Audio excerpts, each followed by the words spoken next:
you talk about getting a lot of rejections and stuff, but like you got to meet people.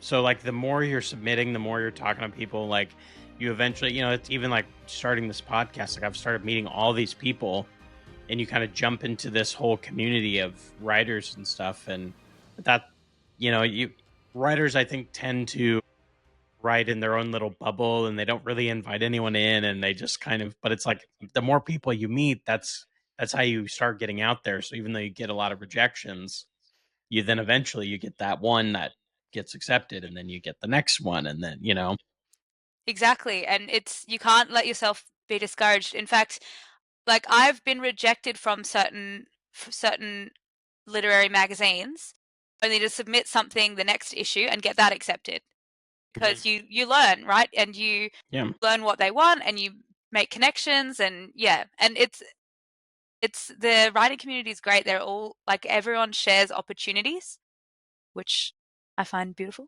Yeah, and also it could even be that it wasn't even that they disliked it. It's just not what they were looking for.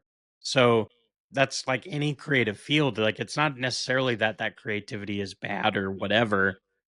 It's just not what's needed at the time. And Yeah. so you just got to give your like. There's so many factors that it's hard to quantify. What's really totally why they might be rejecting it. Yeah, exactly, exactly. So I think we get and I was definitely like this in the beginning. Like you take a rejection and you just like retreat back into your little corner and you're like, oh no, I'm never going to share my writing again because it's very vulnerable. Like yeah, letting people read your work is very. I find it so stressful. I cannot have someone read what I've written in front of me.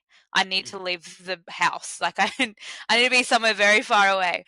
Um, but yeah, it's not always, yeah, we it's learning not to take it as a hit to your identity as a writer and just be like, okay. Yeah, I think so. The thing I struggle with more, so I spent many years, I still am, but I spent many years as a musician. So I got really used to like criticism on your creative work. So that part doesn't bug me so much about even sharing writing.